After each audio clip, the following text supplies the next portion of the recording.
Hi, Vinelife. Most of you have seen me running around with my 4 beautiful children. I have an 8-year-old daughter, Addison, a 6-year-old son, Weston, a 4-year-old son, Declan, and a 2-year-old lively little boy named Brennan. We have a lot of fun in our house, a lot of noise, and a lot of fun. It's funny how often I get the comments, "Man, you have your hands full," and "Wow, are they all yours?" I always just say yes and smile and walk on.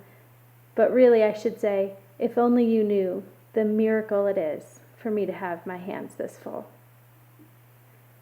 When I was a little girl, I dreamed of having a big family.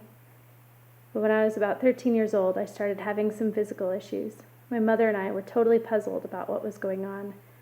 But it wasn't really causing anything major, so we would pray over it and deal with the symptoms and move on. A few years after these symptoms had started, I went through a little bit of a rebellious phase. I started dating a young man who, to be honest, he was a nice guy, but I was more dating him because I knew he was the type of guy my parents would not approve of. As I entered into that relationship, things started to become very dysfunctional, very unhealthy. It became a very painful process, and a few years later, the relationship ended. After the relationship had ended, I ended up in the doctor's office and was being told that due to the trauma of that relationship and due to the issues before, that it was likely it would be difficult for me to ever have children. I was fairly young at that time, so I just kind of stuffed the pain and decided that the shame of my youth meant the death to the dreams that I had for a big family. And I moved on. In spite of those rebellious years, Jesus pursued me relentlessly. When I was about 20 years old, I had just given my life back to the Lord, and I felt the Lord call me to Colorado. So I moved right here to Vinelife and joined a discipleship program. A few months into that program, I was worshiping right down front, loving on Jesus, when I suddenly had a picture. And that picture was of children just dancing before me. As I was looking at this picture, the Lord said to me, "Beloved, you will have children of your own, and they will be lovers of me and lovers of my presence." I wanted to argue with him and remind him of the shame that I had been through. I wanted to tell him about all the dysfunction of my body, but I knew he knew that. And the only thing I could say was, "Okay, God, you're just going to have to give me the faith for that promise." And so I moved on. In about 2005, August 5th, I got to marry Graham Stewart Koeppen, the man of my dreams, and we began dreaming together about our own family.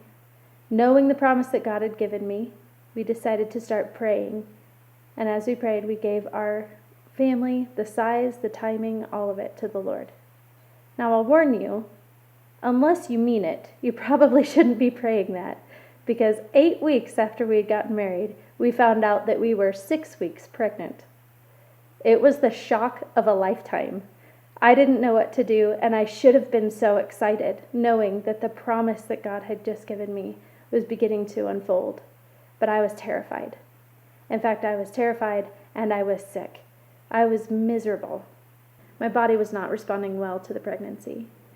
After a couple of weeks, I started bleeding, so I went in to see my doctor, and she deemed me a high-risk pregnancy. She checked me over and over again, and every time would say, "You need to prepare yourself. You're losing this baby. You have all the signs of a miscarriage. You're losing this baby." Repeating that over and over. I held on to hope. Graham and I continued to pray. And the night before I came in for my ultrasound to check on the baby's heartbeat one more time, I had another picture.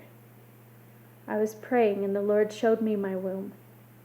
He showed me on the right side of my womb was my baby, and on the left was the stream of blood. And then he showed himself putting his hand right down the center of my womb, with the baby in his hand.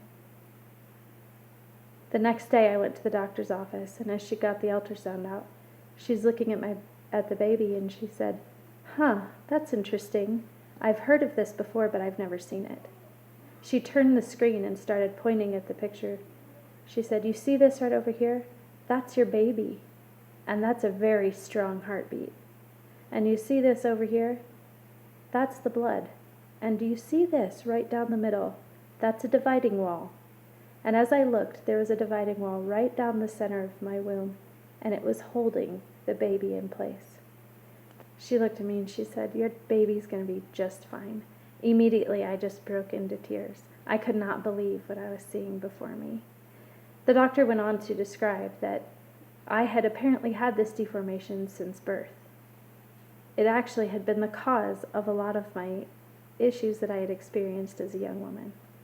The doctor insisted on a C-section delivery because the baby was breech, but despite all the risks, Addison Joy Koeppen was born June 23rd of 2006. My miracle baby had arrived. But my story doesn't stop there. A few months after Addie was born, I discovered that we were pregnant again. I was so shocked and so excited. We had another miracle baby on the way. After all the testimony surrounding Addison's birth, I could not wait to see what God was about to do in this pregnancy. So I went right away to the doctor's office and I got the blood test taken, and a few days later I got a call. The doctor said, "Your levels are low and I want to do some more tests." So I went back in. When I went in, the test confirmed that my body was rejecting the pregnancy. I was tempted to be discouraged, but after all of the miracle that I had seen God do in the birth of Addison, I just held on to hope, and I knew that this baby was going to be born. Graham and I prayed just as fervently as we had before, and we prayed into the birth and the life of this baby. And a few weeks later, we lost that baby at 8 weeks old. I was devastated, and I was confused. I didn't understand, and I asked the Lord, I don't get it. I don't understand, Lord. I don't know what's happening here.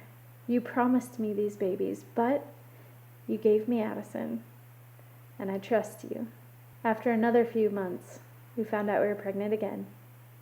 This time I was excited, but a little bit scared. I said, "Lord, I know that you have me in your hands and that you intend a family for me, so I'm going to trust you in this." I went to the doctor right away, and being a high-risk pregnancy, she took the blood test that day and rushed the results. That afternoon I got the call. The blood levels are low, and we need to do some more testing. I was so discouraged, but I just began to remind myself of the promises of the Lord. And as I went in later and got the results again I was losing the baby. In fact, the blood test showed that the levels were so low that the baby had likely already been lost. I was completely and utterly discouraged and devastated at this point. My dreams of having a big family were there in my hands, but I didn't feel like I could hold on to them much longer. I sat before the Lord and I'd begin to pray, and all that would come out of my mouth was, "Father," and then I'd have nothing left I could say. My heart was crushed.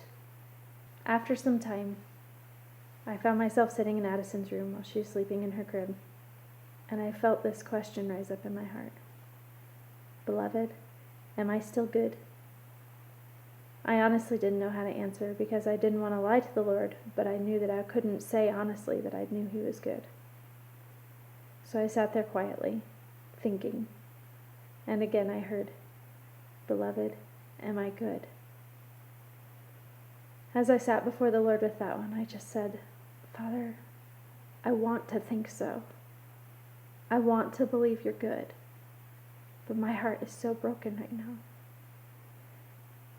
A few minutes later, I heard it again. "Beloved, am I still good?"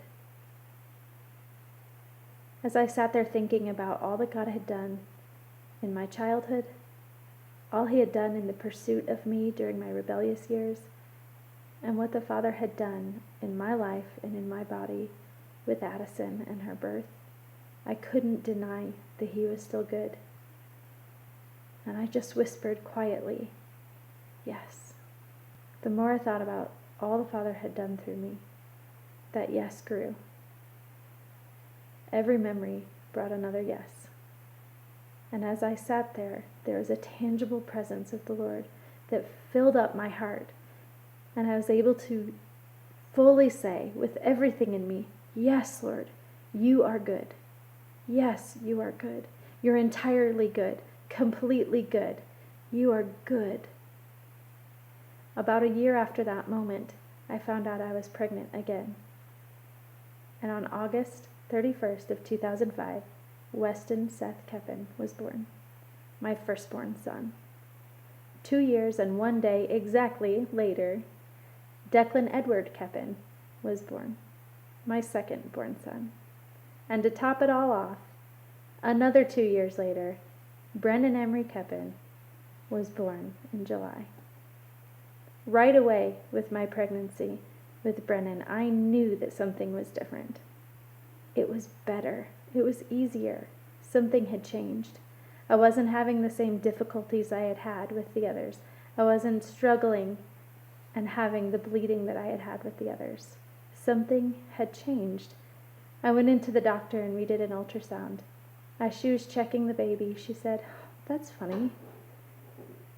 Piper, don't you have a divided uterus?" I said, "Yes."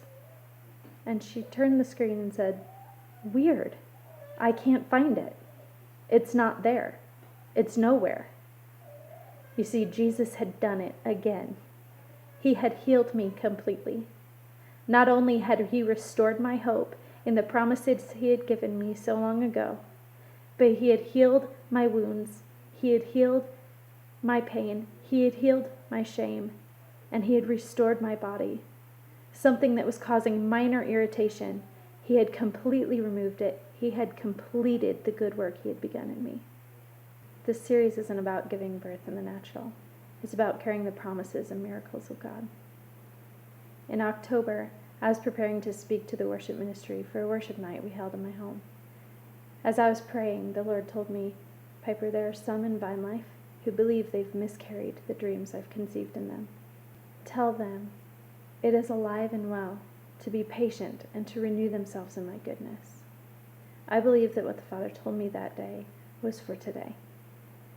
I believe that there are some of you who've become discouraged in the carrying of your dreams, who believe that because of your mistakes or because of the dysfunction in your life, that it's been taken from you. And I want to encourage you that the Lord is good, that his promises endure forever, and that he is the giver of life. He has not conceived something in you to carry it unto death, but to carry it into life. And he will bring that dream into being in the perfect timing. He wants you to know that he knows your discouragement. He sees your fears. He knows the disappointments. He has forgotten the shame of your youth, and he is not afraid of your inadequacies. He's saying the pressure's off. As Ray Hughes says, "In the kingdom of God, victory is not measured by success, but by faithfulness." When he calls you to something, you don't have to fear that your arms will be too short, because he's the one that will do the reaching. Hold on to your yes, and steward and nurture every dream the Lord has placed within you. Watch as he overcomes every obstacle and every setback along the way. He is so good. I love you all. Thanks for letting me share my testimony with you.